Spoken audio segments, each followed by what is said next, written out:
आंख मिलाई दरिया से, अंदर से डर भी गया। इधर नाव में बैठा, उधर उतर भी गया। रास्ते में बहुत तस्दीक कर रहा है यह, समझो अगले मोड़ पर यह हम सफर भी गया। नमस्कार, ऐशादन में आपका स्वागत है। मैं हूं मुकेश कुमार और आप देख रहे हैं प्राइम टाइम प्रहार। आप समझ गए होंगे कि आज मैं प्रहार किस मुद्दे पर कर रहा हूं या करने वाला हूं। जी हाँ, आज बात होगी इंडी गठबंधन की बैठक की, उनकी एकता की, उनकी चुनौती की और जो कमजोर दिन ब दिन इंडी गठबंधन होते जा रहा है उस पर।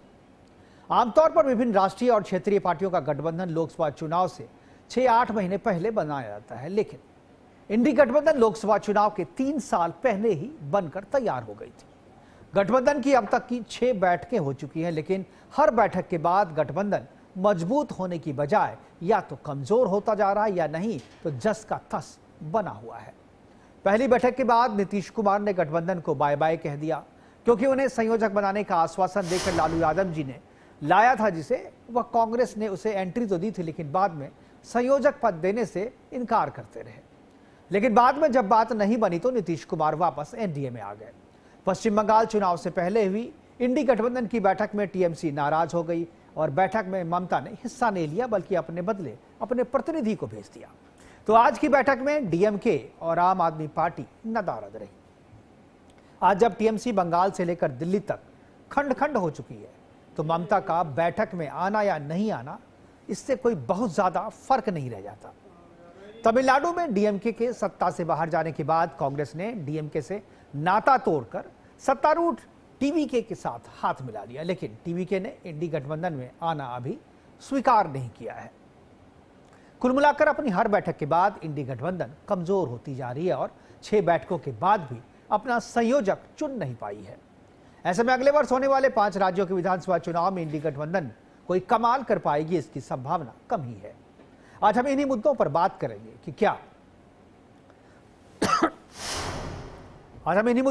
करेंगे कि क्या इंडी गठबंधन अगले लोकसभा चुनाव तक अपनी एकता बनाए रखेगी। मैं एक बार कहूंगा कि एक बार हमने जो प्रश्न तैयार किए हैं वो एक बार टेलीविजन स्क्रीन पे लाए।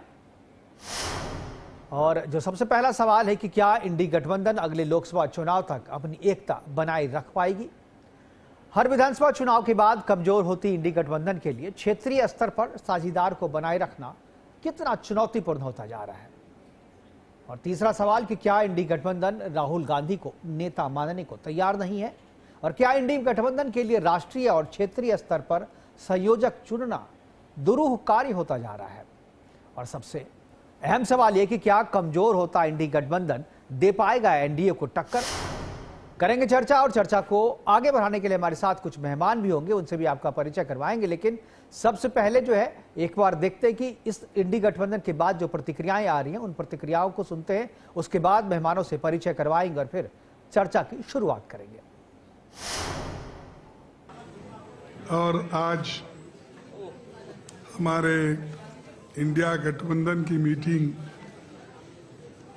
हो गई, जिसमें 25 पार्टियां शामिल हुए थे। सभी ने अपनी अपनी राय दी और उसके बाद ये हम 5 पॉइंट पे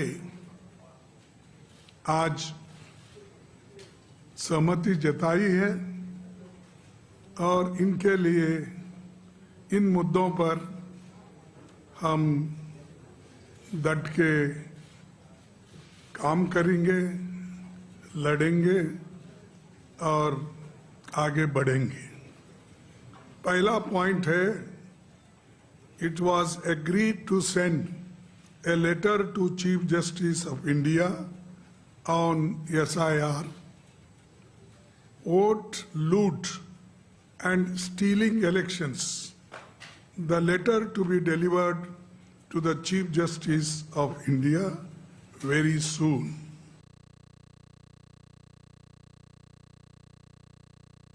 देखिए, कंफ्यूजन, कंट्राडिक्शन और कन्फ्लिक्ट के कुंड में कैद रंग बिरंगे राजनीतिक रणछोड़ बहादुरों का ये रंगमंच है, इससे ज्यादा कुछ नहीं। कंफ्यूजन भी है, कंट्राडिक्शन भी है, कन्फ्लिक्ट भी है, और इससे भरपूर जो इसके कुंड में कैद जो है वो रंग बिरंगे राजनीतिक रणछोड़ बहादुरों का ये रंगमंच है। इस रंगमंच में जो है वो खानदान अनेक हैं और जो है वो ख्वाहिशें एक हैं। इसलिए जो है वो ये गठबंधन जो है वो बनने से पहले ही जो है वो बिखरने लगता है। इसमें ऐसी स्थिति है कि खानदान तो अनेक है और ख्वाहिशें एक है, हजारों ख्वाहिशें ऐसी कि हर ख्वाहिश पे दम निकले। इसमें सारे के सारे लोग तो अपने आप को प्राइम मिनिस्टर इन वेटिंग मानते हैं। तो इसलिए गठबंधन की गठरी में जितना छेद है उससे ज्यादा उनमें महत्वाकांक्षी मतभेद है। बस बैठ के करते रहिए, नतीजा कुछ भी नहीं निकलना।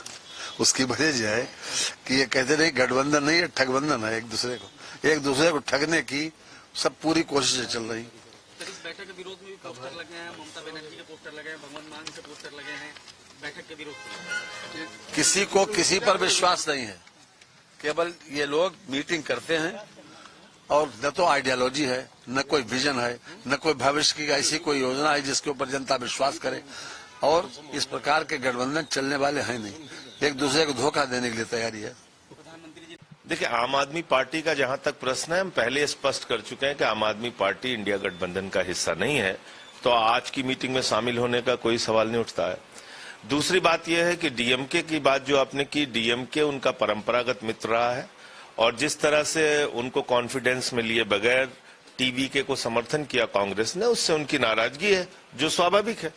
अब देखिए, सारा गुनाह पाप हो गया। 5 छात्राओं ने अपनी जान दे दी। अब आप ये सब कुछ कर रहे हैं। 24 में भी नीट का पेपर लीक हुआ था, उसमें जितने लोग गिरफ्तार हुए थे उनके खिलाफ चार्जशीट नहीं दाखिल की सीबीआई ने और उनको जमानत मिल गई।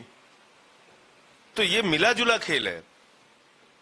इसमें ऊपर से लेकर नीचे तक सब शामिल हैं और भारतीय जनता पार्टी के लोग इसमें शामिल हैं। बाबा साहब भीमराव अम्बेडकर ने वोट का अधिकार दिया है, लेकिन हमारी वर्तमान जो सरकार है बहुत ही चालाकी से, चतुराई से बाबा साहब भीमराव अम्बेडकर के दिए गए अधिकार को काट रही है, वोट को काट रही है। तो ये सब तमाम ज्वलंत मुद्दे हैं देश के सामने और इंडिया गठबंधन एक बड़े काज के लिए हुआ था। तो ऐसी स्थिति में वो बैठक होना अनिवार्य था, अपरिहार्य था। तो गठबंधन की बैठक हो गई, छठी बैठक है। छठी बैठक के बाद साथियों की संख्या जो है वो कम होती जा रही है। आगे 5 राज्यों में विधानसभा चुनाव है, महत्वपूर्ण चुनाव है, उत्तर प्रदेश का चुनाव है और उत्तर प्रदेश में जिसकी सरकार होती है, जिसकी धमक होती है, उसी की सरकार, उसी की धमक केंद्र में भी होती है। ऐसा हम लोग अब तक देखते आए हैं और ऐसा आगे नहीं होगा, इस बात की कोई संभावना भी नहीं है। इसलिए जब उत्तर प्रदेश में चुनाव होते हैं तो सारी जो पार्टियां हैं वो एक साथ मिलकर एकजुट होकर के सत्तारूढ़ को चुनौती देने के लिए आती है और इसलिए इस लिहाज से भी इंडी गठबंधन का यह जो बैठक है आज का, ये काफी महत्वपूर्ण हो जाता है। इसी पे हम चर्चा करेंगे और चर्चा को आगे बढ़ाने के लिए हमारे साथ जो मेहमान हैं उनसे मैं आपका परिचय करा दूं। कपिल श्रीवास्तव जो प्रवक्ता समाजवादी पार्टी के हैं, प्रखर सिंह है कांग्रेस के प्रवक्ता, प्रदीप बैस बीजेपी के नेता वो हमारे साथ रहेंगे, मुकेश कुमार वरिष्ठ पत्रकार राजनीतिक विशेषज्ञ के तौर पर हमारे साथ रहेंगे और मनीष झा आम आदमी पार्टी के प्रवक्ता के तौर पर हमारे साथ रहेंगे। और चर्चा की शुरुआत में कपिल जी से करना चाहूँगा। कपिल जी, अगर आप मेरी आवाज़ अब तक पहुँच रही है तो मैं आपसे जानना चाहूँगा कि ये जो मसला है इंडी गठबंधन का, हर एक 6 बैठकें हो चुकी है, लेकिन 6 बैठकों के बाद भी आप लोग कोई नेशनल लेवल पे जो है कोई संयोजक अभी तक नहीं किसी को घोषित कर पाए हैं। तो क्या इसी तरीके से चलता रहेगा या आपको लगता है कि संयोजक हो चाहे नहीं हो, हम लोग बैठ के करते रहेंगे और चुनाव से पहले कुछ ना कुछ निकाल करके साथ लड़ते रहेंगे? इस तरीके से क्या ये जो ढर्रा आप लोग चल रहे हैं, क्या इस ढर्रे पे चल के आप बीजेपी को, एनडीए को चुनौती दे पाएंगे? मुकेश जी, सबसे पहली चीज तो ये बता दें कि हम लोग टीम इंडिया के मेंबर हैं और सब एक दूसरे के साथ संबद्ध हैं। और एक बात और आपको कह दें कि बिना संयोजक के क्या कोई मीटिंग हो जाती है? ये संयोजन तो कोई ना कोई कर रहा होगा ना, कोई जरूरी है क्या कि नाम लिखे? और दूसरी चीज मैं पूछ रहा हूं इंडिया ब्लॉक की तो मीटिंग आपने देखा ही, एनडीए ब्लॉक की कभी मीटिंग देखा है क्या? एक बार हुई थी 2024 में, जब प्रधानमंत्री जी पहले हाथ जोड़ के अपने ब्लॉक के लोगों से माफी मांग रहे थे और उन्होंने कहा था हर दूसरे तीसरे महीने में ये हुआ करे। तो हमें अगर तो पता नहीं, अगर आपके पीसीआर को या आपको जानकारी हो तो मुझे बता दें कि कितने बार हुई 2024 के बाद। हाँ, कहीं पे घोषित और कहीं अघोषित उनका गठबंधन जरूर चला। जैसे पश्चिम बंगाल में हुमायूं कबीर के साथ एक स्टिंग रहा 1,000 करोड़ रुपए का। उसी तरीके से देखिए बिहार में 5 लोगों के साथ थे। तो इनके साथ तमाम जो गठबंधन के लोग हैं उन पर ये अपने चीजों को थोपते हैं। पहले ये नीतीश बाबू को चेहरा बनाएंगे, फिर नीतीश बाबू को उठा करके राज्यसभा ले जाएंगे, एक मुख्यमंत्री को, और फिर उसके बाद सम्राट बाबू को प्रदेश का अपना मुखिया बना देंगे। तो ये तो आपके सामने है कि एनडीए में लोकतंत्र नहीं है, वहां पे सिर्फ एक आदमी डिक्टेटर है। कबीर जी, आप सही कह रहे हैं। अगर आप विपक्ष में हैं तो आप यही कहेंगे, लेकिन कुछ भी हो, कितना भी कमजोर हो, बैठकें नहीं करे, लोकतंत्र नहीं हो, लेकिन मजबूत तो होती जा रही है। जनता का समर्थन तो उन्हीं के पास है, तो वो आप उनको चुनौती देंगे तो क्या आप उन्हीं के रास्ते जाकर के चुनौती देंगे? आप कह रहे हैं कि कोई ना कोई संयोजन तो कर रहा होगा। अरे कर रहा होगा तो उसका नाम पहले से घोषित कीजिए, लोगों को बताइए ये हमारा संयोजक है। आप हर एक मीटिंग के लिए अलग संयोजक रखेंगे तो इवेंट मैनेजर रखने जैसा हुआ। इवेंट करने के लिए एक हायर कर लिया, इवेंट खत्म तो फिर मैनेजरी खत्म, इवेंट कंपनी खत्म। ये भाई हमें एक बात बताइए, हम 2024 का भी इलेक्शन इंडिया गठबंधन के साथ लड़े। इंडिया गठबंधन उस समय भी था, संयोजक कौन था? उत्तर प्रदेश में इनको जो है हाफ से भी कम कर दिए, और अब की उत्तर प्रदेश में इनको साफ के बराबर कर दी। संयोजक से चीजें नहीं होती, अगर हो रही होती तो हमें आप भाजपा का जरा एनडीए अलायंस का बताइए संयोजक कौन है। तो मैं एक आपको बार-बार एनडीए सर जब विपक्ष में थी तो उनके संयोजक थे जॉर्ज फर्नांडिस, और उनके कौन सी बात होती है? नहीं, जब विपक्ष में देखिए जो सत्तारूढ़ दल हो तो उसको जरूरत नहीं होती है लड़ाई लड़ने के लिए। भाई आपको सामने आप नहीं रख रहे, मैं आपसे इस पे बहस नहीं करूंगा, दैट इज योर चॉइस, मैं इस पे बहस नहीं करूंगा। लेकिन आप कह रहे थे संयोजक नहीं था, तो जॉर्ज फर्नांडिस संयोजक थे और आपको उखाड़ के फेंक दिया, वो सत्ता में आए थे। ठीक है कपिल जी, मैं सेकंड राउंड में आ जाऊंगा। आप इसका जवाब आप रखिए, मैं सेकंड राउंड में आऊंगा। प्रदीप बैस जी हमारे साथ हैं, प्रदीप बैस जी से एक बार जवाब ले लेंगे। आप लोग बैठक क्यों नहीं करते हैं सर? प्रदीप जी बोल रहे हैं कपिल जी की बैठक आप लोग भी नहीं करते, आपके साथ आपके पास इतना बड़ा गठबंधन है तो बैठकें क्यों नहीं करते आप लोग? सर हमें जब चुनाव लड़ने जाना होता है ना, तो हमें दुनिया को दिखाना नहीं होता है कि हम चुनाव लड़ने आते हैं। कार्डर बेस्ड पार्टी है, हमारा कार्यकर्ता, हमारे गठबंधनों का कार्यकर्ता एक समन्वय के साथ काम करता है और निकाल के दे देता है। हमारे यहाँ फ्रेंडली मैचेस नहीं होते। जैसे अभी बिहार के चुनाव में एक फ्रेंडली मैच हुआ था, फिर गुजरात के चुनाव में भी एक फ्रेंडली मैच हुआ था। बहरहाल इस बार आम आदमी पार्टी तो पहले ही कह के निकल ली कि हम उसका पंजाब में चुनाव आने वाले हैं। अगर पंजाब में चुनाव नहीं होता तो आम आदमी पार्टी भी आज की मीटिंग में होती थी। मैदानों से शुरू हुआ इंडिया अलायंस का गठबंधन आज कॉन्स्टिट्यूशन क्लब के कमरे तक पहुंच गया। ये अपने आप में बहुत कुछ कहने के लिए पर्याप्त है। और लोकतंत्र में सबसे बड़ी मापक जनता होती है। कोई वाकपटु हो सकता है और कोई शांत हो सकता है, उसमें भले अंतर हो, लेकिन जनता इस देश की सब समझ रही है। और 3 आम चुनाव में और उसके बाद राज्यों के चुनाव में सारी स्थिति साफ है। तो हमारी बैठकें होती हैं तो उसके ढिढोरे नहीं पीटे जाते। काम के लिए बैठक हो तो ज्यादा अच्छा है ना। खाली एक साथ है इसके प्रदर्शन के लिए अगर बैठक हो रही हो तो इससे बड़ी दुखद बात उस गठबंधन के लिए कुछ हो ही नहीं सकती। बिल्कुल मेरा सर एक रेत के महल बच्चे बनाते हैं समुद्र के किनारे, रेत के महल। वो बच्चे भी जानते हैं कि एक बार ज्वार भाटा आएगा भाग ले जाएगा, ये परमानेंट नहीं है। वही है इंडी गठबंधन का मीटिंग। ठीक है कपिल जी जवाब देंगे, लेकिन उससे पहले मैं प्रखर जी के पास जाना चाहूंगा। प्रखर जी एक 5 सेकंड। ठीक है। जो वो रेत के महल बने थे वो उत्तर प्रदेश में 2024 में आपको दिखे थे, है ना? 79 सीट ले रहे थे ना, 33 पे समेट दिए थे। घबराइए नहीं, मोदी जी स्वयं 2 बजे तक पीछे चल रहे थे और 20 बूथों पे उनको 0 वोट मिला है, जिसमें वो गोद लिया हुआ गांव भी है उनका। तो इस बात को ना कहें, इतना अहंकार ठीक नहीं है। 55 साल तक 2 सीटों पे आप बैठे हैं, बावजूद उसके आपको कभी किसी ने इस तरीके से कोसा नहीं है। और जनता देख रही है। जीतने का मतलब ये नहीं है आप लूट रहे हो, आप संवैधानिक संस्थाओं की चूल्हे हिला रहे हो। आपके सामने है कि आपने किस तरीके से चुनाव। प्रदीप जी मैं आऊंगा, मैं आ जाऊंगा अभी एक बार। कपिल जी आपने ठीक है, कपिल जी सेकंड राउंड अभी और भी हमारे साथ मेहमान बने हुए हैं, मैं उनके पास भी जाऊंगा। एक बार प्रखर जी के पास जाता है, कांग्रेस के प्रवक्ता है प्रखर जी। मैं एक बार प्रखर जी के पास जाऊँ। प्रखर जी, आज जो बैठक हुई थी, सबसे पहले तो इस पे आपकी प्रतिक्रिया। और जैसा कि हम कह रहे हैं कि भाई अभी तक जो है आपने संयोजक नहीं बनाया है और अभी भी राहुल गांधी को नेता मानने को तैयार नहीं है लोग, तो ऐसे में कैसे चलेगा? आप कैसे नेतृत्व करेंगे? क्योंकि कांग्रेस तो हमेशा चाहती है कि गठबंधन का नेतृत्व जो है, नेता जो है, ये पद जो है कांग्रेस के पास रहे, लेकिन गठबंधन के दूसरे आपके जो साथी हैं वो इसके लिए तैयार नहीं है। देखिए मुकेश जी, समझने वाली बात होगी, पहली चीज तो इंडिया गठबंधन की बैठक हुई क्यों, और आप उसको भटकाने की कोशिश कर रहे हैं, कहीं और ले जाने की कोशिश कर रहे हैं, संयोजक कौन है, कौन कहां है। देखिए बैठक इसलिए हुई कि इस देश में नीट का पेपर आउट हुआ, पेपर लीक हुआ, पिछले साल भी लीक हुआ था, बच्चे आत्महत्या कर रहे हैं, सीबीएसई का पेपर आउट हो रहा है, और जिसमें हम मांग कर रहे हैं कि धर्मेंद्र प्रधान इस्तीफा दें। और बेरोजगारी जिस हिसाब से है, महंगाई जिस हिसाब से है, उस पर एक ज्वाइंट पार्लियामेंट्री मीटिंग हो। हम चीफ जस्टिस को पत्र लिखेंगे एसआईआर की प्रक्रिया पर, तो इसके लिए मीटिंग हुई थी।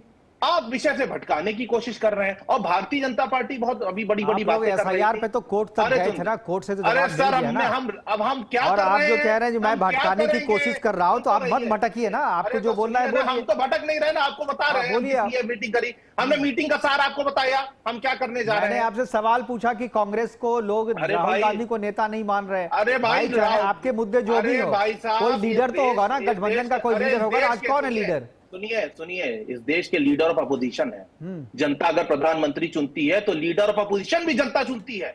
आप कैसे इस बात को नकार दे रहे हैं? कौन कह रहा? मैं इसको नकार कहाँ रहा हूँ भाई? नहीं तो लीडर ऑफ अपोजिशन लोकसभा में है ना, लीडर ऑफ अपोजिशन लोकसभा में होता है, गठबंधन में क्या लीडर ऑफ अपोजिशन होता है?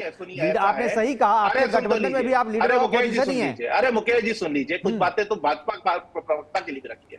ऐसा है कि इंडिया गठबंधन वो गठबंधन है जिसमें जो दल हैं वो या तो अपने स्टेट में पहले सरकार में थे या मुख्य विपक्षी दल है। ये दो सांसद वाले दल नहीं है। इस बात पे इनकार कौन कर रहा है? कौन मना कर रहा है आपको इस बात को? अब हमारा मेरा सवाल कुछ और है, आप जवाब कुछ और दे रहे हैं। आप तो वही है जो घर से जो याद करके आएंगे वही बोलेंगे हम। वैसे तो जो सवाल पूछा जा रहा है उसका जवाब दीजिए ना। राहुल गांधी की एक्सेप्टेबिलिटी क्यों नहीं है गठबंधन में? अरे साहब, हमारा गठबंधन, जिस गठबंधन ने भारतीय जनता पार्टी को बैसाखी की सरकार बनाने पर मजबूर कर दिया। आप कह रहे हैं कि हम मुद्दा उठा रहे हैं बेरोजगारी का, आप कह रहे हैं पहले बताओ लीडर कौन है। हम कह रहे हैं महंगाई है, आप कह रहे हैं बताओ लीडर कौन है। आपके उसी मुद्दे पे आपके लोग साथ नहीं है ना, आपके उसी मुद्दे पे लोग आपके साथ नहीं है। ये बताइए, आप इस पर चर्चा करिए ना, मैं मुद्दों पर। ठीक है, चलिए मैं आ जाऊंगा। और भी हमारे साथ मेहमान है, हमारे साथ मनीष जी हैं, आम आदमी पार्टी से है। जरा सा मनीष जी से भी यही सवाल है कि मनीष जी, आप गठबंधन का हिस्सा नहीं है, लेकिन इससे पहले तो थे। पंजाब के चुनाव अगर नहीं होते तो शायद आप भी इस गठबंधन में होते, जैसा कि दूसरे लोग भी और भी जो लोग हैं वो कह रहे हैं। कि क्या आपको सही में पंजाब में आपके चुनाव थे, और चूंकि हरियाणा का जख्म आपने खाया हुआ है कांग्रेस से, क्या इसीलिए इस गठबंधन से अलग है? जी आपको नमस्कार। नमस्कार। देखिए 2024 में जब लोकसभा का इलेक्शन हुआ, लोकसभा पूर्व ये इंडिया गठबंधन बना था, जिसमें तमाम घटक दल ने एक कॉमन प्लेटफॉर्म पर चुनाव लड़ा था। जैसे ही लोकसभा इलेक्शन खत्म हुई, जिस कॉमन मुद्दे पे हम चुनाव लड़े थे, हम उस पर कामयाब रहे बहुत हद तक, और हमने भारतीय जनता पार्टी को जो 400 पार का वो नारा देकर इलेक्शन लड़ रही थी, हम उसे रोकने में कामयाब हुए। हम सरकार में नहीं आ पाए, लेकिन कोशिश जारी है। मैं आपको बताता हूं, ठीक लोकसभा इलेक्शन के बाद हमने और हमारे तमाम नेता ने, सीनियर लीडर ने प्रेस कॉन्फ्रेंस कर ये बहुत साफ तरीके से क्लियर कर दिया कि हम इंडिया गठबंधन की हिस्सा नहीं है। देश में हर साल दूसरे महीने तीसरे महीने कहीं न कहीं चुनाव होता है, और आज भी जो 25 पार्टियां बैठी हैं एक साथ, वो उनके भी राज्यों में चुनाव होता है। तो पंजाब में कल चुनाव है, या हरियाणा में है, या जम्मू कश्मीर में है, ये एक बात हो सकती है, एक क्रोनोलॉजी का पार्ट हो सकता है। लेकिन ये कहना कि चूंकि वहां पर पंजाब का इलेक्शन है, हरियाणा का इलेक्शन हो चुका है, इसलिए हम इंडिया गठबंधन का हिस्सा हैं, वो बात नहीं है। हम इंडिया गठबंधन का हिस्सा एक बड़े प्लेटफॉर्म पर देश के संविधान को बचाने के लिए सभी घटक दल एक साथ एक कॉमन प्लेटफॉर्म पर एक कॉमन मुद्दे के साथ आए थे। और हमारा मानना यह है, हमारी पार्टी का मानना यह है, हमारे लिए देश इंपॉर्टेंट है, प्राथमिकता है, और देश के जो ज्वलंत मुद्दाएं हैं, चाहे महंगाई हो, नीट एग्जाम का जो पेपर लीक हुआ, और नीट एग्जाम पेपर लीक नहीं, नीट एग्जाम के बाद कम से कम 10 पेपर लीक हो गई है। मैं आपको बताता हूं कि बिहार में एडीओ का पेपर लीक हुआ जिसमें 10 लाख बच्चे बैठे, सीयूईटी का पेपर लीक हुआ। ये सीबीएसई का पूरा मार्किंग सिस्टम ग्रेड कोलैप्स कर गया। इस देश में जहां भारतीय जनता पार्टी एक देश एक चुनाव की बात करती है, एक परीक्षा वो ढंग से नहीं करवा सकती है, और जब इस पर सवाल किया जाता है तो देश के नौजवान इस पर सवाल करते हैं। ठीक है, मैं आपके इस मुद्दे के साथ हम भी साथ हैं। नीट का जो एग्जाम पेपर जो लीक हुआ है, वो लीक के किसी न किसी को जो है जिम्मेदार ठहराया जाना चाहिए, मंत्री को जो है इस्तीफा देना है। मैं आपकी इस मांग के साथ में हूँ, मैं इसमें कुछ, लेकिन क्या आपने जो कहा कि हम बड़े चुनाव में, यानी आप सीधा आप ये कहिए कि लोकसभा चुनाव होंगे तो हम साथ में रहेंगे, लेकिन विधानसभा चुनाव में हमारी प्रायोरिटी अलग है, मैं स्टेट लेवल पे उनके साथ में नहीं है, क्योंकि वो आपके मुख्य विपक्षी, अगर उनके साथ जाएंगे तो आपको राजनीतिक फायदा नहीं होगा, क्योंकि वहां पर बीजेपी विपक्ष में नहीं है। ये सीधा मैंने आपको बताया कि राजनीतिक फायदा, राजनीतिक नुकसान ये वो पार्टियां करती हैं जो अपने लिए, जो अपने हितों के लिए, अपनी कुर्सियों के लिए ज्यादा सोचती है। हमने आपको बहुत पहले ही क्लियर कर दिया, जैसे ही लोकसभा खत्म हुआ था हमारे नेता ने प्रेस कॉन्फ्रेंस करके कर दिया, और ये हमारे पार्टी के लीडर हैं, हमारे पार्टी के नेता हैं जो देश के लिए जेल में गए, जिन पर भारतीय जनता पार्टी ने फ्रेम्ड किया, जो गलत चार्जेस फ्रेम्ड किया, वो चाहे वो शराब घोटाले का हो, कैसे कह सकते हैं गलत, देश के लिए जेल गया, गलत चार्जेस, अभी तो केस अभी चल ही रहा है, केस अभी आपको हम जेल गए, ऐसा कह रहे हैं कि क्लोज हो गए सारी चीजें, आपको जो बाइज्जत बरी कर दिया गया, राहुल बेल मिल गया, किसी को जमानत मिल गई, तो आपका कोर्ट ने बेल मिल गया है, तो बेल एक्विटल नहीं है ना आपका। आपको देखिए मुकेश जी, आपके नेता का एक्विटल नहीं है, आप लोगों को कुछ भी मत बोल दीजिए। प्राइमा फेसी पे मिली है, प्राइमा फेसी कोर्ट ने प्राइमा फेसिया मामला माना था, हम उसकी बात कर रहे हैं, मुकदमा चलना चाहिए, तभी प्राइमा फेसिया जो है आप जेल में गए थे, आप जो है 2 साल तक जेल रह करके आए हैं, अभी आपको जमानत मिली है, और वो पॉलिटिकल कारण से नहीं था, पे बात कर रहे हैं, वो जज ने वो फैसला किया था, कोर्ट का वो फैसला था, इस पे बात मत कीजिए। हमारे साथ मुकेश कुमार जी हैं जो राजनीतिक विशेषज्ञ हैं और वरिष्ठ पत्रकार भी हैं। मुकेश जी, जिस तरीके से अभी इंडी गठबंधन में चल रहा है, हर एक बैठक के बाद से कोई ना कोई साथी छोड़ के चला जा रहा है, लोग जो है कह रहे हैं कि बदलाव चाहिए, जो छात्र जो है वो सड़कों पे हैं, जो नीट के एग्जाम जो है पेपर जो है लीक हो रहे हैं, अभी बिहार में भी लीक हुआ, सीबीएसई में भी गड़बड़ी है, लोग चाह रहे, जनता चाह रही है कि कोई एक अच्छा मजबूत हमें सब्स्टिट्यूट मिले सरकार का, लेकिन जिस तरीके का रवैया है एनडी गठबंधन का, क्या आपको लगता है कि ऐसे में वो चुनौती दे पाएंगे? बिल्कुल मुकेश जी, आपका वाजिब सवाल है और मजबूत सवाल है, और निश्चित तौर पर जिस तरह से इंडिया गठबंधन ने आज मीटिंग की है और कई महत्वपूर्ण मुद्दों को लेकर वो चर्चा उन्होंने की है, नीट यूजी पेपर का लीक मामला हो या एसआईआर का मामला हो, महंगाई का हो, ये करंट मुद्दे इस समय देश के अंदर काफी त्वरित हैं, तेज हैं, और काफी मुद्दा आम नागरिक से जुड़ा हुआ है। नीट यूजी का स्टूडेंट से जुड़ा हुआ मामला, और इस काफी बड़ा मामला इस समय हो चुका है, और इंडिया गठबंधन अगर इस मुद्दे को लेकर अगर सरकार को घेरता है संसद के अंदर, तो निश्चित तौर पर सरकार बैकफुट पे आएगी। मुद्दे महत्वपूर्ण हैं, लेकिन किसी एक नेता के नेतृत्व में अगर वो लड़ाई लड़ी जाएगी तो निश्चित तौर पर कामयाबी मिलेगी। लेकिन इंडिया गठबंधन का रिकॉर्ड ये रहा है कि जब भी राज्यों के अंदर चुनाव होता है तो वो इंडिया गठबंधन गायब हो जाता है, देश के अंदर लोकसभा का चुनाव होता है तब वो एकजुट होकर सामने आते हैं, लेकिन कहीं ना कहीं खींचतान होती रहती है। तो निश्चित तौर पर इंडिया गठबंधन के अंदर एक संयोजक का होना बहुत महत्वपूर्ण है, किसी एक नेता के नेतृत्व में काम करना बहुत जरूरी है, लेकिन वो अभी तक इनका बन नहीं पाया है। 6 बैठकें पहले हो चुकी हैं, आप ये कह रहे हैं कि हर 3 महीने में 2 महीने में हम बैठकें करेंगे, निश्चित अच्छे फैसले हैं, और ये आगे देखना होगा कि किस तरह से इनकी बैठकें होंगी, सर्वदलीय बैठक जो ये अपना करेंगे, और किस तरह से एजेंडा सेट करेंगे लोकसभा चुनावों में। अब तो खैर 2029 में चुनाव होंगे, लेकिन विधानसभा के अंदर ये किस तरह से करवट बैठेगी, क्योंकि अब यूपी के चुनाव होने, सही कहा आपने कि जनता जो है विपक्ष से जो उम्मीद कर रही है, विपक्ष उस उम्मीद पर खड़ा नहीं उतर पा रही है, और विपक्ष को जो करना चाहिए मुझे लगता है कि वो कर नहीं पा रही है। मौका है, लेकिन जो जनता चाहती है, जनता चाहती है, सब्स्टिट्यूट चाहिए, लेकिन कोई सब्स्टिट्यूट पेश नहीं कर पा रही है गठबंधन, और यही मेरी चिंता है। इसीलिए मैं कपीस जी और मनीष जी और जो कांग्रेस के प्रवक्ता है, मैं इसीलिए उनसे सवाल पूछ रहा था, लेकिन वो दूसरी दिशा में जाकर के जवाब दे रहे हैं। खैर अभी नहीं, आपको जवाब दे रहा हूं, मैं आ रहा हूं। मैं अभी वक्त एक छोटे से ब्रेक का, ब्रेक के बाद जब वापस आएंगे तो इसी मुद्दे पर चर्चा करेंगे कि विपक्ष क्यों जनता की उम्मीदों पर खड़ा नहीं उतर पा रहा है। तुरंत लौट के आते हैं, जाइएगा कहीं नहीं, वक्त एक छोटे से ब्रेक का।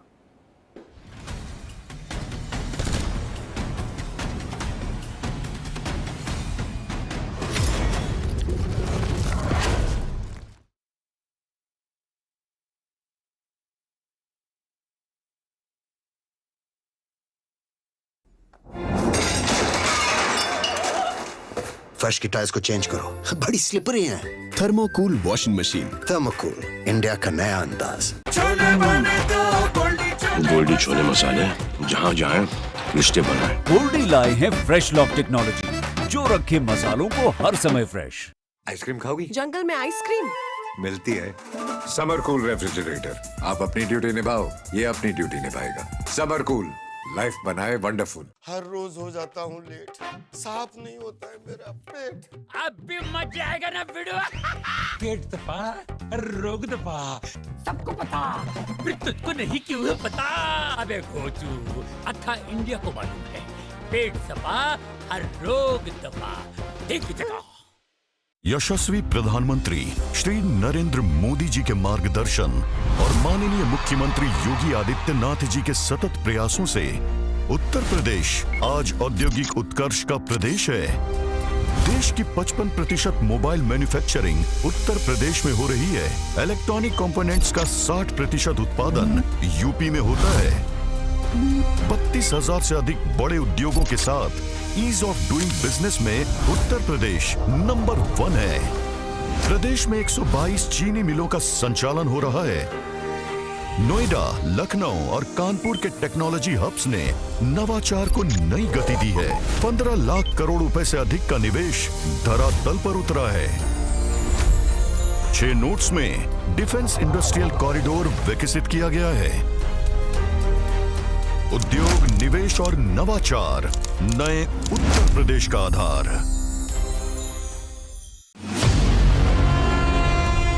जहां हर सुबह के साथ उठते हैं नए सवाल, जहां हर ओर गूंजती है जनता की आवाज, गांव की चौपाल हो या सत्ता का दरबार, सियासी आग हो या रिश्तों का जहर, देश के सबसे बड़े सूबे की 5 बड़ी खबर। यूपी बोलता है HNN न्यूज पर सुबह 8 बजे।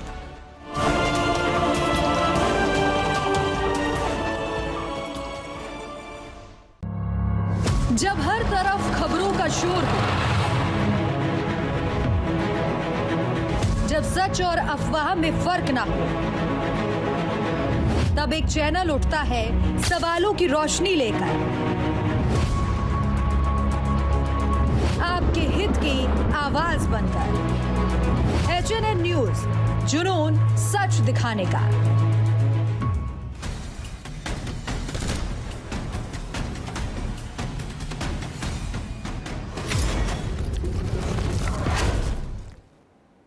ब्रेक के बाद आपका स्वागत है। हम चर्चा कर रहे हैं कि क्यों दिन ब दिन जो है कमजोर होता जा रहा है इंडी गठबंधन, और जनता जिस उम्मीद से विपक्ष की तरफ देख रही है, उस उम्मीद पर विपक्ष खड़ा क्यों नहीं उतर पा रहा। करेंगे चर्चा। हमारे साथ सारे मेहमान बने हुए हैं और वापस चलेंगे अपने पैनलिस्ट के पास और चर्चा की शुरुआत कपीस जी से एक बार फिर करेंगे। लेकिन उससे पहले प्रदीप बैस जी कुछ बोलना चाह रहे थे ब्रेक से पहले। मैं चाहूंगा कि एक बार प्रदीप बैस जी अपनी बात पूरी कर लें, उसके बाद मैं कपीस जी के पास जाऊंगा और उनसे सवाल लूंगा। अगर बैस जी आपको मेरी आवाज मिल रही है? प्रदीप बैस जी, क्या आपको आवाज मिल रही है? जी आवाज मिल रही है आपकी। हाँ जी बैस जी, आप जी कुछ कहना चाह रहे थे। ब्रेक से पहले मैं था तो तभी समय नहीं दे पाया था। अभी अपनी बात पूरी करें तब फिर मैं दूसरे पैनलिस्ट के पास जाऊंगा। सर देखिए, मैं इस चर्चा में वो ध्यानाकर्षण कराना चाहूंगा कि बार बार आप बोलते हैं वोट चोरी हो गई, ईवीएम हैक हो गई, और फिर उसी के उलट आप ये भी कहते हैं कि उत्तर प्रदेश में हमने आपकी 32 या 36 सीटें आपको हरा दी। तो इंडी गठबंधन का जो है वो मीठा तो गप गप, कड़वा तो थू थू, ये एक सीधी सी लाइन है समझने के लिए, और जनता समझती है उत्तर प्रदेश की। किन आधार पर आपने किया था, क्या अफवाह फैलाई थी आपने जिसके आधार पर आपने ऐसा किया? काट की हाड़ी बार बार नहीं चढ़ती है, खाली एक बार चढ़ती है और वो उतर चुकी है। और उससे भी बड़ी बात मुकेश जी कि हम लोकतांत्रिक व्यवस्था में है, लोकतंत्र है, आप चुनाव लड़िए, चुनाव जीत के आइए, जनता को कन्विंस करिए, उसके बाद जब आप सदन में पहुंचे तो पैतरेबाजी करनी करिए, जहां मेन काम है वहां तो आपसे कुछ हो न रहा है। उसके बाद आप आते हैं रेक्टिफिकेशन करके और फिर आप बोलना शुरू कर देते हैं। अरे तो भैया जनता की अदालत में कैसे कन्विंस करेंगे, उसका रोड मैप क्या है, उस पर तो कभी कोई चर्चा नहीं होती। हाँ, फ्रेंडली मैच जरूर होते रहते हैं। राज्यों के विधानसभा के चुनाव में इंडी गठबंधन का रवैया कुछ और होता है, केंद्र में कुछ और हो जाता है। अब तो ये देखना बहुत ज्यादा रुचिकर रहेगा कि जब अगले लोकसभा आम चुनाव आएंगे तब कितने लोग, आज जो कमरे में जो लोग बैठे थे इसमें से कितने लोग बचेंगे उस लोकसभा में, चुनाव में, मैदान में या लॉबी में या रूम में गठबंधन करने के लिए या इसी तरह से मीटिंग करने के लिए।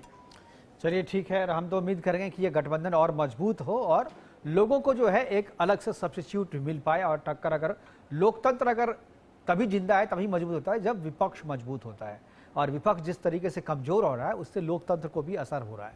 मैं कपिल जी के पास वापस जाना चाहूँगा। कपिल जी, अब बात करते हैं उत्तर प्रदेश की। आपके उत्तर प्रदेश में अखिलेश जी और कांग्रेस तो अभी साथ में दिखी, लेकिन उत्तर प्रदेश में सीट बंटवारे पे आप लोगों में जो सिर फुटबॉल शुरू हो गया है। इमरान मसूद का एक बयान आया था अभी कांग्रेस की तरफ से कि अखिलेश यादव जो है हवा में बात कर रहे हैं, यानी सीट बंटवारे पे बन रही। क्या आप लोग बात करेंगे या अलग भी जाने का विचार किया कि अगर सीट बंटवारे पर बात नहीं बनेगी तो हम अलग भी जा सकते हैं? क्या ये इंडी गठबंधन विधानसभा चुनाव में रहेगा उत्तर प्रदेश में? मुकेश भाई, आपकी एक बात का जवाब दूं इस बातों पर, मैं एक चीज जानना चाहता हूं कि भारतीय जनता पार्टी का जो अलायंस है उसका क्या नाम है? एनडीए गठबंधन है। ये हमसे क्यों, एनडीए के नेता बैठे हुए बीजेपी, उनसे पूछिए। और जानते तो आप भी हैं, आप पूछ क्या रहे, आप सीधा अपनी बात पर आए। इसलिए कह रहा हूं कि वो एनडीए गठबंधन नहीं है, एनडीए। हाँ, एनडीए है, बिल्कुल। अलायंस तो उसका नाम है ना, ठीक है। अलायंस नहीं है, एनडीए। अलायंस में एनडी के बाद जो ए है वो अलायंस ही है। तो इंडिया कहने में आपको क्यों तकलीफ हो रही? कम से कम आप तो कह सकते हैं ना, जैसे एनडीए कह रहे हो तो इंडिया कहिए। तो क्या इंडिया से जब मैं इंडी के साथ गठबंधन लगा दे रहा हूं तो मैं इंडिया जब नहीं गठबंधन लगाऊंगा तो अलायंस आएंगे भाई। तो आपको अच्छा इंडी का फुल फॉर्म बता दीजिए। आप इंडी का फुल फॉर्म बताइए भाई, आपको पता चल जाएगा इंडिया क्यों नहीं बोलते हैं। मैं पूछ रहा हूं, आप एनडीए का फुल फॉर्म बता दीजिए। हमने तो नेशनल डेमोक्रेटिक अलायंस जो है वो सब कोई बोलता है, उसमें गठबंधन नहीं जोड़ना चाहिए। ठीक है, एनडीए गठबंधन ठीक है। आप बोलेंगे अभी, जैन साहब भी बोले, मैं आपसे पूछ रहा हूँ कि इंडिया क्यों बोला जाए उसको? आप इंडिया क्यों, मैं इसलिए आपको टोक रहा हूँ। मैं बताऊँ इंडिया क्यों बोला जाए, आप बताइए, पूरा आप एक्सप्लेन कीजिए। आप तो वकील भी है, आप तो एडवोकेट है, सीनियर एडवोकेट, एक्सप्लेन कीजिए आप। नहीं, आप बताइए ना। मैं इस पे बहुत बहस कर चुका हूँ आपसे। मैं पूछ रहा हूँ आपसे, जब मैं क्यों बोलूँ इंडिया इसे? मैं ये पूछ रहा हूँ, तो आप एनडी गठबंधन क्यों नहीं कहते? एनडीए को आप एनडी गठबंधन क्यों नहीं कहते? एनडी गठबंधन जो बोलने में अच्छा 3 वर्ड है, आपने इतना लंबा कर दिया। आपका इंडी है तो आपको इंडी से दिक्कत क्या है? आप इंडी से दिक्कत क्या है? बेइज्जती महसूस हो रही है आपको इंडी से दिक्कत क्या है? भाई हम ये कह रहे कम से कम आपको नहीं होनी चाहिए। नहीं, मुझे नहीं दिखा, हमें जो कंफर्टेबल लगता है बोलते, हम तो उतनी राजनीति में जाते नहीं। आप लोग इंडी को इंडिया क्यों कहना चाहते हैं, बताइए अब जरा सा मुझे। अब दूसरी बात सुन लीजिए, हो सकता है कि कल आपके भी चैनल को ये एंटी नेशनल कह दें, क्योंकि आप हिंदुस्तान न्यूज नेटवर्क हैं। भारत न्यूज नेटवर्क कर दीजिए अब से। ये हमारी आपको सलाह। ये डेमोक्रेसी, आप कुछ भी कह सकते हैं, आपके कहने पे कोई जो है कोई पाबंदी नहीं है, कोई पाबंदी नहीं है। अब मैं उत्तर प्रदेश पे कहता हूँ, अब मैं उत्तर प्रदेश, पहले इनकी बात का जवाब देते हैं। हमारे जो प्रदीप भाई, इन्होंने कहा कि अगर हम हर जगह लूट रहे हैं, वैसे मैं आऊंगा आपके पास, आप हाथ नीचे कर ले, मैं आऊंगा आपके पास। उत्तर प्रदेश में अच्छा कम से कम अम्बेडकर जी को याद कर रहे हैं। मैं एक बात कह रहा हमारे मित्र हैं इसलिए मैंने कह दिया। तो मैं एक बात कह रहा हूं कि ये अभी हमारे मित्र कह रहे थे, प्रदीप भाई, कि भाई कपीश भाई तो यहाँ पे कह रहे हैं कि हमने इनको आधे से भी कम कर दिया और आपकी साफ कर देंगे। भाई देखिए, उसके 2 कारण है। पहला कारण ये है कि चोर जानेगा कि उसको चोरी किसके यहाँ करनी, विक्टिम नहीं जानता है कि हमारे यहाँ कब चोरी होगी। ये तो चोर तय करता है, डकैत तय करता कि डकैती कहाँ डालनी है। दूसरी चीज आपको कह दें, यहाँ पे जो आपकी डबल इंजन की सरकार है वो ऐसे चलती है, ऐसे। इसलिए कभी कभी सही फैसले आ जाते हैं। 2 बजे तक मोदी जी पीछे जा रहे थे, फिर कुछ बात एक ही बात देखिए, आप पिछली बात ये तो आप बोल चुके हैं, पूरी दुनिया जान चुकी है। 5 साल होने जा रहे हैं उस बात में, 5 साल तक आप वही रिकॉर्ड चला रहे हैं। अभी मैंने आपसे पूछा कि कांग्रेस के जो इमरान मसूद है वो कह रहे हैं कि समाजवादी पार्टी हवा में बात करती है, अखिलेश यादव हवा में रहते हैं। प्रधानमंत्री हार रहे थे चुनाव। अरे ठीक है भाई, आप हरा दीजिए ना, वही तो, ये तो लड़ाई होती है, हराइए आप हरा दीजिए। इसमें कौन सा आप डेमोक्रेटिक तरीके से हरा दीजिए, इसमें क्या दिक्कत है? प्रधानमंत्री तो बहुत हारे हैं भाई, यहाँ पे इंदिरा गांधी भी अपना चुनाव हार गई थी। तो ऐसा थोड़े, जो लोग है ऐसा कुछ नहीं है कि जो आया वो हमेशा जीतता ही रहेगा। जनता जब चाहती है तो बदल देती है। 10 सेकंड हमें कह लेने दें, एक आने दें हमारी बात। मैं ये कह रहा हूं कि काउंटिंग के दिन 2 बजे तक ये पीछे चल रहे थे। जब योगी आदित्यनाथ बनारस जाके बैठे काउंटिंग के दिन 2 बजे, उसके बाद वो प्रधानमंत्री जी 1.5 लाख वोटों से जीते। तो मैं एक बात कहना चाहता हूं, उसको आने दीजिए, जनता खुद फैसला कर लेगी। अब मैं दूसरी चीज कह रहा हूं कि जहां तक सवाल रह गया उत्तर प्रदेश में इंडिया गठबंधन का, फिर आप इंडिया गठबंधन क्यों बोल रहे हैं? मुझे तो एनडीए गठबंधन बोलने के लिए मना कर दिया। आप इंडिया गठबंधन आप क्यों बोल रहे हैं? आप इंडिया गठबंधन बोलिए। जहां तक इंडिया ब्लॉक का सवाल है, मैं आपको इस बात को कह रहा हूं, जहां तक टीम इंडिया का सवाल है वहां पूरी तरीके से आबद्ध और संबद्ध है। और मैं आपको बता दूं कि 403 विधानसभाओं में इंडिया लड़ेगी पूरी ताकत से। और इसमें आप पूछेंगे कि सपा कितनी सीटों पे लड़ेगी, कांग्रेस कितने सीटों पे लगेगी, या हमारे जो विचारधारा के लोग और उसमें शामिल हो सकते हैं जिनके लिए दरवाजा खुला हुआ है, या फिर वो अपने वोटर्स को बताएंगे कि वो किसके साथ खड़े हैं। तो एक चीज मैं आपको ये कह रहा हूं कि वहां 403 पे इंडिया लड़ेगी चुनाव, कोई एक पार्टी नहीं, इंडिया चुनाव लड़ेगी, चाहे टिकट किसी के भी व्यक्ति को मिला हो। ये आपको एश्योर कर रहे हैं। वो तो देखिए, ये तो आप कहेंगे ही, लेकिन अभी से शुरुआत आपकी हो गई है। और आप दोनों पार्टियों के बीच में जिस तरीके से चल रहा है, क्योंकि शुरू में तो आप कह रहे थे कि हम साथ में जाएंगे ही नहीं। कांग्रेस वेस्ट बंगाल में आप जो है, ममता बनर्जी ने आपको टिकट सीट नहीं दिया था, आप वहां चले गए, वहां से हार गए। मैं कांग्रेस की बात कर रहा हूँ, वहां से अलग हो गए। झारखंड में आपने अपने साथी को सीट नहीं दिया, जेएमएम को, तो जेएमएम आपसे अलग होगी, आपसे नाराज चल रही है। वो कह रही है कि हम अलग जाएंगे यहाँ पे। तो अच्छा, सरकार नहीं चल रही है, झारखंड में सरकार नहीं चल रही है। नाराज तो आप वहां भी किया ना। नहीं, कहां से नाराज? ये खाली आप लोग बिहार में आपने उनको सीट नहीं दिया, उनकी नाराजगी, उनकी बात, उनका बयान भाई पब्लिक डोमेन में है, उनका बयान पब्लिक डोमेन में। ऐसा थोड़ी कि बीजेपी क्या, अच्छा बीजेपी में नाराजगी होती है 1% आपको। अरे भाई, जेएमएम के नेताओं का बयान था भाई, जेएमएम की पार्टी का बयान था बाकायदा। अरे भाई, सरकार अभी है, सरकार चल रही है, आप जबरदस्ती उसमें समस्या पैदा करने की कोशिश कर रहे हैं। अब मुझे जवाब देने दीजिए। भारतीय जनता पार्टी के नेता बहुत बड़ी बड़ी बातें कर रहे थे। सुनिए, भारतीय जनता पार्टी को हम काउंटर करने आए हैं, आपको थोड़ी आए हैं भाई। सरकार में आप तो सवाल दागने लगते हैं, आप जो सवाल पूछ रहे हैं उनसे पूछिए ना। अरे मुकेश जी, भारतीय जनता पार्टी सरकार में है ना, तो सरकार से सवाल पूछेंगे, पूछिए ना, आप समझिए। हाँ, ऐसा है। भारतीय जनता पार्टी के प्रवक्ता अभी जो नेताजी बैठे हैं, बहुत बड़ी बड़ी बातें कर रहे हैं कि इन लोग ने अफवाह फैला दी।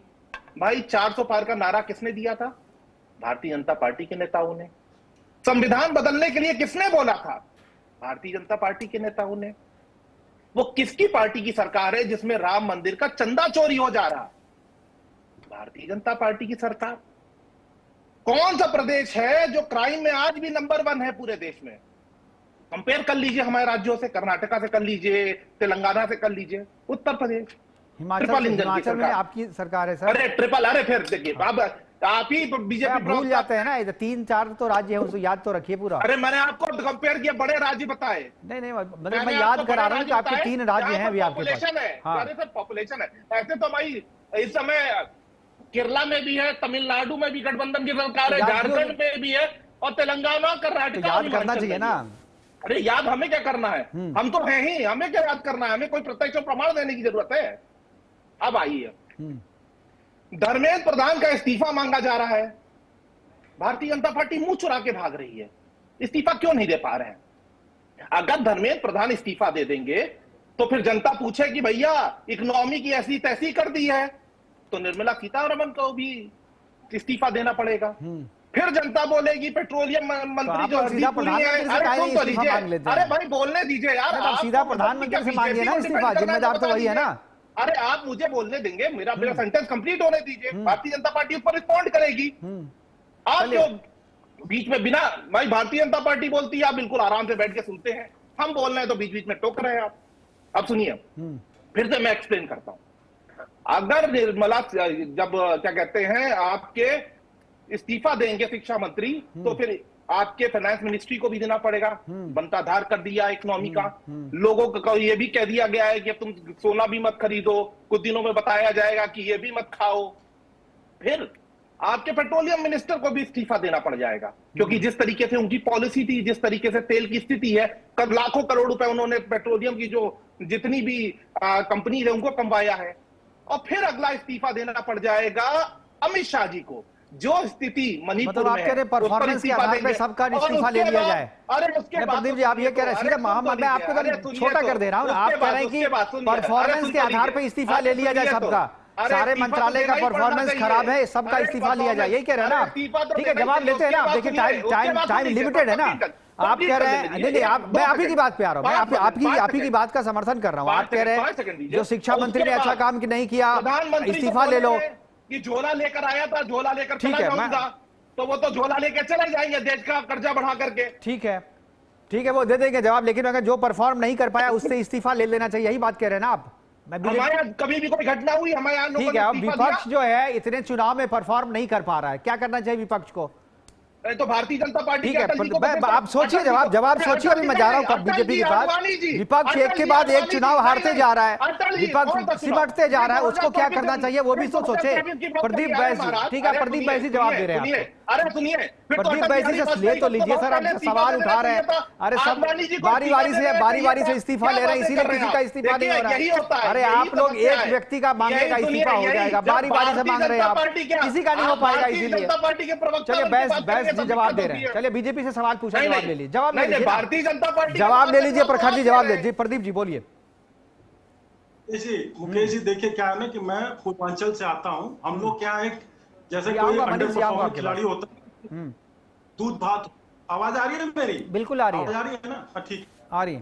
तो देखिए क्या है कि जब आदमी के पास लॉजिकल रीजनिंग खत्म हो जाती है, तार्किक कोई तथ्य नहीं रहते हैं, तो वो व्यक्तिगत अटैक करता है। ये राजनीतिक चर्चा है, कोई पर्सनल चर्चा थोड़ी है। अरे आपको असंतोष है, और बस एक बात का मैं जवाब दूंगा कि आप बीच में मत बोलिए, आप बीच में मत बोलिए, आप आएंगे आपके पास, बीच में मत बोलिए। स्टेट के स्टूडेंट को असंतोष है, वो आपको नहीं दिख रहा है? नहीं दिख नहीं रहा है, इसीलिए पंचायत चुनाव आप नहीं करा पा रहे हैं। पंचायत चुनाव से डरे हुए हैं। प्रदीप जी बारी से बोलिएगा, सबको सुनाई देगा। प्रखर जी एक बार प्रदीप जी को बोलने दिए। जी बोलिए प्रदीप जी। थोड़ा सा एक बिफोर डिबेट एक परफॉर्मेंस चेक करनी चाहिए ना। देखिए क्या है कि अगर इन्होंने देखा नहीं होगा, वैश्विक व्यवस्थाओं के बीच में हमारी एक प्रोजेक्शन आया है ग्रोथ का, अगर वो भी नहीं समझ में आ रहा है तो जाने दीजिए। अच्छा, ओहो, वैश्विक व्यवस्था की वजह से हुआ है। जो एसएमईज बंद हो रही है वो वैश्विक व्यवस्था की वजह से बंद हो रही है। चाइना से आपने इंपोर्ट बढ़ा रखा है, हर साल आप इंपोर्ट बढ़ाते हैं, उसमें भी वैश्विक व्यवस्था आ जाती है। खराब इनके गैस व्यवस्था करें ना, आप बताइए। नहीं, अरे भैया पढ़ के आया करिए डिबेट में, आप कुछ भी बोल देंगे और चल जाएगा। बच्चों की नीट का पेपर आउट होता है, ये वैश्विक व्यवस्था है।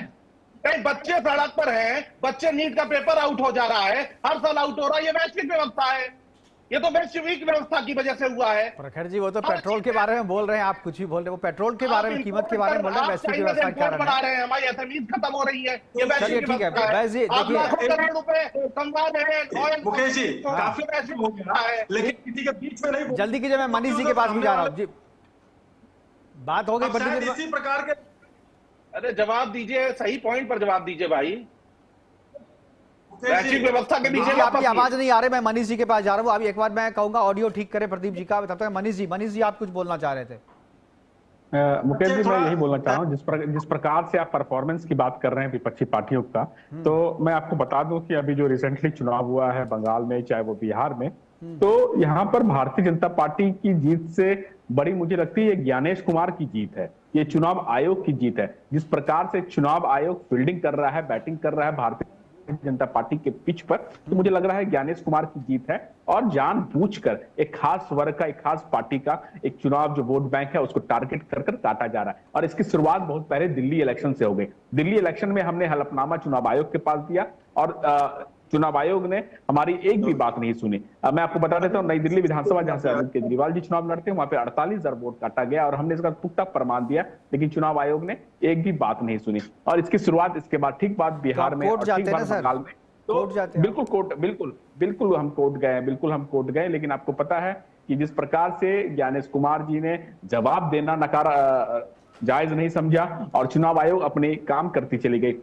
जो 60 लाख वोट जो वोट देने से वंचित रह गई, बंगाल में 90 लाख वोट काट दिया गया, बिहार में 35 लाख वोट काट दिया गया। इसी वोटों से नरेंद्र मोदी जी कुछ साल पहले प्रदेश के प्रधानमंत्री बने, तो वो इलेक्शन कैंसिल क्यों ना किया जाए? और ये आज क्यों हो रहा है? जब भारतीय जनता पार्टी ने एक नया फार्मूला निकाल लिया है और जो इनका फार्मूला है कह रहे हैं वो तमिलनाडु में भी हुआ था, केरला में भी हुआ, जो ट्रेडिशनल तरीका रहा है। नहीं, देखिए आप लोग कह रहे हैं आपको चुनाव आयोग आपके खिलाफ काम कर रही है, पूरी देश जानती है, कह रहे हैं कि कोर्ट आपके खिलाफ काम कर रही है, जहां पर जो आपके जैसा नहीं है एक एजेंसी बन के जिस प्रकार से ईडी का, सीबीआई का, आईबी का इस्तेमाल चुनाव आयोग भारतीय जनता पार्टी अपने विपक्षी पार्टी के नेताओं को गिरफ्तार करके उन्हें डराने धमकाने के लिए करती आई है, उसी प्रकार से इस बार उन्होंने चुनाव आयोग का इस्तेमाल किया। और यह बात किसी से नहीं छिपी है कि भारतीय जनता पार्टी का इस वक्त पूरे देश में सिर्फ एक ही काम है कि जहां पर भी एमएलए हैं, एमपी हैं विपक्षी पार्टियों को कैसी प्रकार से एन प्रकार से उन्हें डराकर धमकाकर उन्हें देश से मतलब नहीं है, उन्हें देश से मतलब नहीं। मुकेश जी इस बात को कैसे आप डिनाई करेंगे? मुकेश जी कैसे डिनाई करेंगे इस बात को? आज टीएमसी का विधायक तोड़ दिया उन्होंने, शिवसेना का विधायक तोड़ दिया उन्होंने, एनसीपी पार्टी तोड़ दी उन्होंने, मध्य प्रदेश तोड़ दिया भाई वहां पर टीएमसी के विधायक अपने आप अलग हो गए। आज 20 सांसद अपने आप, आज 20 सांसद जो है लोकसभा में चिट्ठी लिख करके कह रहे हैं कि मैं एनडीए का समर्थन कर रही हूँ, मैं ममता के साथ नहीं हूँ, इसमें कौन सा ईडी चला गया? चलिए ठीक है, मैं हमारे साथ मुकेश जी भी है, राजनीतिक विशेषज्ञ जो वर्तमान भारतीय जनता पार्टी है, एक बन गई है किस प्रकार से विपक्षी पार्टी के नेताओं को डराया जाए, धमकाया जाए, मुकेश जी जो बात ये कह रहे हैं, क्या आपको लगता है कि इनका आरोप सही है कि एसआईआर के कारण, कोर्ट के कारण इनकी बात नहीं सुनी जाती है और चुनाव धारी ये बोलने लायक है क्या? ज्ञानेश कुमार की बात आप कर रहे हैं। आप देखिए ज्ञानेश कुमार और टीएन शेषन ये दो ही ऐसे मुझे लगता है चुनाव आयुक्त हैं। देखिए टीएन शेषन आप दोनों कंपेयर करके आप टीएन शेषन जी नहीं अब दोनों आप याद कर रहे हैं आपको इसलिए क्योंकि आपको लग रहा है कि आप वहां जीते नहीं तो आप जाने भाई एसआईआर तो संवैधानिक प्रक्रिया है ना मनीष जी, एसआईआर संवैधानिक प्रक्रिया है। टीएन शेषन का व्यक्तित्व बहुत बड़ा है, जिस ईमानदारी से उन्होंने काम किया उनका आज भी हवाला दिया जाता है, लेकिन ज्ञानेश कुमार ने जिस प्रकार से काम किया है आज बच्चा वाकिफ है। आप कह रहे हैं कि जैसा जवाब दिया है, जवाब तो उन्होंने कोर्ट नहीं समझ में रही है कि अगर वो गलत जवाब देते, अगर वो संवैधानिक रूप से गलत जवाब होता तो कोर्ट सवाल करती ना। टीएन शेषन को आज जो देश में इज्जत मिलता है, लोग उनको इज्जत के नजरिए से देखते हैं, वो कोर्ट में जाने से नहीं मिला है। लेकिन टीएन क्या हो रहा है, नहीं हो रहा है, को गाली देने वाले आपके इंडी गठबंधन में हैं, आप बताइए ना, आप बताइए भारतीय जनता पार्टी पार्टी नहीं छोड़ रही है, उन्होंने शिवसेना का सिंबल नहीं चोरी कर लिया, उन्होंने एनसीपी का सिंबल नहीं चोरी कर लिया, उन्होंने रामविलास पार्टी का ईमानदारी जो है वो लालू यादव के खिलाफ गया था, तो लालू यादव तो गाली दे रहे थे उनको, आज इंडी गठबंधन में आपके साथ है। तो जो जिसके खिलाफ चला जाता है चुनाव आयोग का फैसला वो उसे विलन मान लेती है। ठीक है कपिल जी बोल, मैं जाऊंगा लेकिन मैं एक बार मुकेश जी के पास आऊंगा। मुकेश जी पूरे डिबेट आप सुन रहे हैं, सारे लोग जो बात कर रहे हैं, क्या आपको लगता है ये आरोप सही है जो लगाया जा रहा है? बिहार में 35 लाख लोग वोट देने से वंचित रहे, उसकी बात करिए। इस प्रकार से वोट चोरी कर गई सत्ता। मनीष जी ये वोट चोरी वाली बात जो है ना, आप केवल उसी राज्य में कहते हैं जहां हार जाते हैं। पंजाब में ठीक रहता है आपका, आपको केरला में ठीक रहता है, तमिलनाडु में ठीक होता है। और आप जिस प्रकार से बचाव कर रहे हैं, चलो ठीक है सर, ठीक है एक बार मुकेश जी को बोलने दीजिए। लेकिन आपको बता दूं देश की जनता, देश के लोगों में रोष है। ठीक है, इस प्रकार से पेपर लीक हो रहा है, महंगाई बढ़ रही है, जिस प्रकार से धर्मेंद्र प्रधान जी, जिस प्रकार से धर्मेंद्र प्रधान के बच्चे विदेश में पढ़ते हैं, निश्चित तौर पर जहां अभी कांग्रेस ने केरला धर्मेंद्र प्रधान जी के बच्चे जो है ना, जब आपकी सरकार चल रही थी उसी समय गए थे विदेश, अभी नहीं गए विदेश। चुनाव हार गए वहां आरोप लगाते हैं और जहां चुनाव जीत जाते हैं वहां आरोप नहीं लगाते। तो एक जगह रहिए ना, आप चुनाव का बहिष्कार करें। जहां आप जीत गए तो वहां कहते हैं कि हम तो यहाँ जीत गए, अपने कार्यकर्ताओं के बल पे जीत गए। अगर टीएमसी की बात करें तो टीएमसी आज अपने गढ़े में बढ़ती नजर आ रही है। उनके विधानसभा की बात हो या लोकसभा के सांसदों की बात हो, अरे सब अलग चुनाव अलग गुट जीतना बना रहे हैं। हारना बात की बात है, आप नाका डालो, आम आप आदमी चोरी पार्टी करो की तो अगर सब कुछ बात करें तो आम जायज है। आदमी पार्टी दिल्ली आप का डा- चुनाव हार गई तो अब उसे अपना दर्द हो रहा है, और कांग्रेस हरियाणा के अंदर उनको कोई कांग्रेस कोई ने साथ कोई में दर्द और दिया, कोई ये बात वो नहीं अलग है। चुनाव हमारे लड़ने चले पंजाब गए, में तो अब सरकार है, किसको दोष कांग्रेस देंगे? सरकार है और बहुमत इस समय पंजाब में भी और पंजाब के अंदर जिस तरह ठीक है कपिल, हमारे पास समय की कमी है, वाइंड अप करने के लिए कहा जा रहा है, हमारे पास केवल 2 मिनट का समय है। एक बार कपिल जी, बिहार में कितने SIR को लेकर लगातार चुनाव आयोग पे आरोप लगते रहे हैं, सुप्रीम कोर्ट में ये लोग गए हैं, और बिहार के अंदर सुप्रीम कोर्ट का वर्डिक्ट भी आ गया। तो आप किसके पास जाना चाहते हैं? अभी भी इंडी गठबंधन ने जो पहला पॉइंट लिया है उसमें कहा है कि समझ गया, मैं कपिल जी के पास आऊंगा। कपिल जी के पास सवाल कर कपिल जी बोलना चाह रहे हैं। जनता को मुक्ति खानी पड़ेगी, इस जनता को बर्खास्त करना पड़ेगा। आप देखना आने वाले समय में देखिए, लोकतंत्र में फैसला चुनाव में होता है, चुनाव के मैदान में होता है। अभी 5 राज्यों के चुनाव है, आप वहां पर आकर के जनता को कन्विंस कर दीजिए। इस्तीफा देना होगा आज देश के लिए, ये जरूरी है कि धर्मेंद्र प्रधान इस्तीफा कब दे रहे हैं। धर्मेंद्र प्रधान कपिल जी को बोलने दीजिए, समय नहीं है जी। कपिल जी देखिए मुकेश भाई, सबसे पहली बात तो ये है कि इतना बड़ा मजाक मत कीजिए कि आप इनकी तुलना जो है आप टीएम सेशन से कर रहे हैं। अगर सेशन साहब जिंदा होते तो आत्महत्या कर देते, मैं आपको कह रहा हूँ इस तरीके का नहीं। लेकिन मैं एक चीज जरूर कहूँगा कि भाई देखिए, जो इनके जीवीएल नरसिम्हा राव साहब थे, जो इनके राष्ट्रीय उपाध्यक्ष थे, जो इनके राज्यसभा के सांसद थे, उन्होंने ईवीएम हैकिंग पे बाकायदा किताब लिखी थी और आडवाणी साहब ने उसका विमोचन किया। तो मैं सिर्फ इनसे, प्रदीप भाई से ये जानना चाहता हूं कि वो किताब जो लिखी गई थी और वो जो आडवाणी जी ने, जो हमारे भारतीय जनता पार्टी के कद्दावर नेता थे, उन्होंने विमोचन किया था और हैकिंग के बारे में अपनी भी बात कही थी, तो वो झूठ बोल रहे थे या सही बोल रहे थे? सिर्फ इतना प्रदीप जी से हमें आप कहलवा। बोलिए प्रदीप जी। कपिल जी, धैर्य है तो सुनिएगा, बीच में कोई टोकेगा तो बात बनेगी नहीं। चुनाव आयोग ने 10 बार से ज्यादा शायद ये आमंत्रित किया कि मेरे प्रश्न का जवाब नहीं, ये भाग गए, ये भाग खड़े हुए।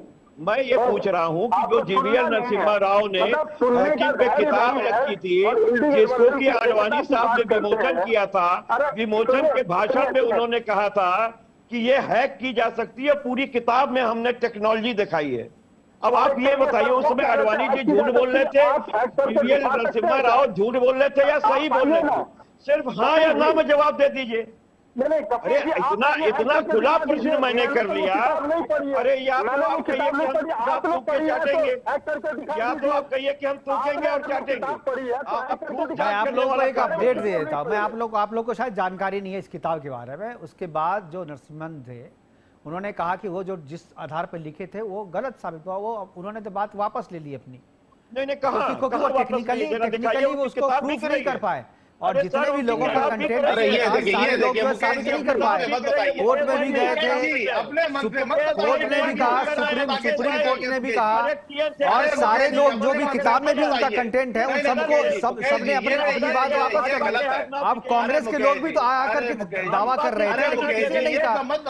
उस समय तो सरकार भी आपकी थी ना। भारतीय जनता पार्टी के लिए बताने लगेंगे, नरसिम्हन राव के पत्र भारतीय जनता पार्टी के प्रवक्ता बचे तो आप बचाने लगे। आप वो पत्र दिखा दीजिए। जो फैक्ट सब मैं बताया, बचाने वाली क्या कांग्रेस की सरकार थी ना, कांग्रेस की सरकार थी वहाँ पे, उन्होंने लिखा। इतना तो मत बचाइए, जारी की हुई चीज ले आइए। आप मैनेजिंग एडिटर हैं, छोड़ देंगे या फिर आप जो देखिए, हमारे पास बार बार प्रोग्राम को वाइंड अप करने के लिए कहा जा रहा है, बार-बार प्रोग्राम को वाइंड अप करने के लिए कहा जा रहा है। तो अभी मैं प्रोग्राम को यहीं पर वाइंड अप कर रहा हूं। हमारे साथ जुड़ने के लिए प्रदीप जी आपका, प्रखर जी आपका, कपिल जी आपका, मनीष जी आपका और मुकेश जी आपका भी बहुत बहुत धन्यवाद, बहुत बहुत शुक्रिया। आप प्रोग्राम में आप जुड़े प्रहार में और अपनी बातें हमारे दर्शकों के साथ साझा किया आपने। लेकिन लगातार ये सवाल हो रहा है कि जनता को उम्मीद है कि विपक्ष मजबूत होगा तो शायद उनकी उम्मीदों पर जो है वो खड़ा उतरा है, क्योंकि निट के जो सवाल उठाए जा रहे हैं वो वाजिब तो है, लेकिन निट के सवाल पे अगर सरकार सोई है तो उसे जगाने के लिए विपक्ष में जो ताकत चाहिए वो ताकत नहीं है। शायद यही वजह है कि जो मांग है छात्रों की, वो मांग पूरी नहीं हो पा रही है। विपक्ष को मजबूती मिले, विपक्ष मजबूत हो, ये जनता भी चाहती है, लेकिन विपक्ष की आपसी जो खींचतान है उसकी वजह से ये गठबंधन कमजोर होता जा रहा है। यह भी चिंता की बात है। फिलहाल अभी के लिए इतना ही, दीजिए इजाजत, नमस्कार।